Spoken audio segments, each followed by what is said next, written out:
Bawa Nabi ke surga, Masya Allah banyak perempuan. Masuk ke neraka, na'udzubillah min zalik, lebih banyak lagi perempuan. Kenapa kata Nabi? Karena dua hal. Satu, dia tidak mampu mensyukuri nikmat berupa suami. Dan yang kedua, dia tidak mampu menjaga mulutnya.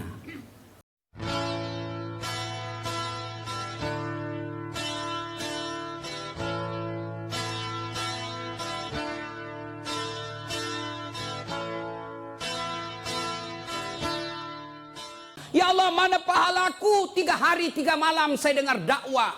Allah menyatakan, memang dulu ada pahalamu, tapi hancur oleh karena perbuatanmu sendiri. Apa gerangan yang menghancurkan amal itu? Kata Nabi, 1, al-istighalu bi'uyubil khalq. Suka sekali cerita kejelekan orang, dia lupa kejelekan dirinya sendiri. Gosip, gibah, penyakitnya.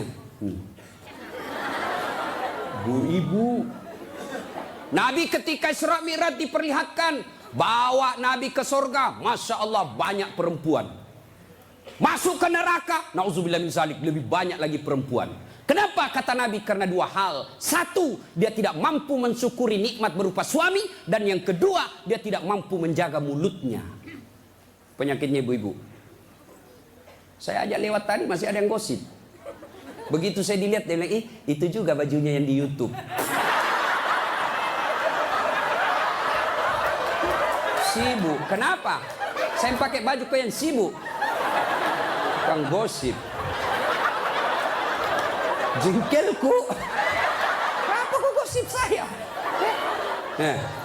Bu. Halo ibu. Penyakit ibu-ibu yang tidak bisa dikendalikan, hawa nafsu menceritakan kejelekan orang. Kalau laki-laki kumpul paling dicerita, wih, itu anak sayang. Yang pertama cakep tapi beleng-beleng. Itu yang kedua cakep, tapi ya dongok. Itu kan. Paling kita cerita itu, wah itu motor saya rewel, itu mobil saya yang tua, wah sedikit-sedikit mogok lagi. Itu atap rumah saya bocor.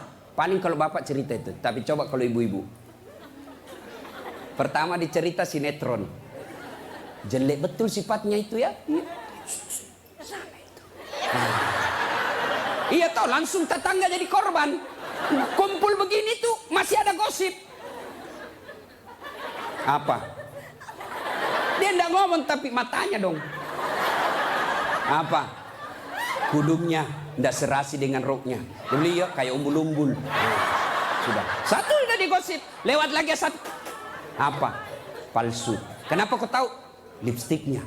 Kenapa kau tahu? Melengket di giginya. Coba ya. Ayo adik-adik. Ya. Nah, maka saya heran sebagai anak bangsa. Kok kita dituduh orang Islam selalu menyebarkan fitnah? Islam sangat membenci fitnah sehingga Nabi mengatakan, al-fitnatu asaddu minal qatl. Fitnah itu lebih kejam daripada membunuh. Jadi pemain buser. Apakah namanya itu? Cocok nih. Buser, apakah itu? Yang suka cari-cari duit dari menyebarkan fitnah. Hah? Yo itu baser. Hah? Manalah. Nggak adalah kita orang Islam. Suatu kali Nabi menyampaikan, barang siapa yang mengucapkan 2 kalimat syahadat, diyakini sampai mati pasti masuk surga. Abu Hurairah senang dengar ini.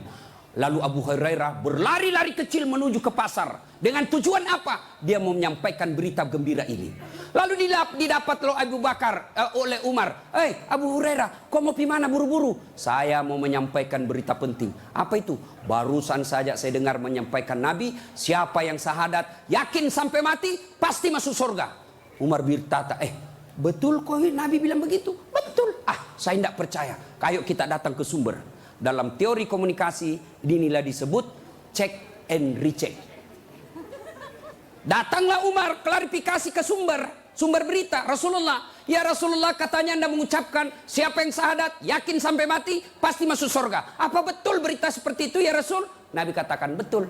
Tapi ya Rasulullah, ada apa? Ini Abu Hurairah, dia mengumumkan di pasar. Terus saya khawatir nanti disalahpahami umat kita. Biar tidak sholat yang penting syahadat masuk surga. Biar judi yang penting syahadat masuk surga. Biar zina yang penting syahadat masuk surga. Saya salah paham nanti orang, saya khawatir hadis ini dipahami dengan salah. Lalu Nabi katakan, oke, jangan kau sampaikan ini halal umum karena dia bisa mengganggu kemaslahatan umat. Itulah sebabnya kita kenal dalam Islam, likulli makam makal, walikulli makal makam. Setiap ada ucapan, ada tempat yang cocok untuk ucapan itu, dan setiap tempat ada ucapan yang cocok untuk tempat itu. Maka ibu-ibu harus bijaksana memegang WhatsApp, harus bijaksana memegang medsos. Kenapa? Karena jika ibu salah menempatkan medsos itu, maka ibu bisa berujung pada penjara.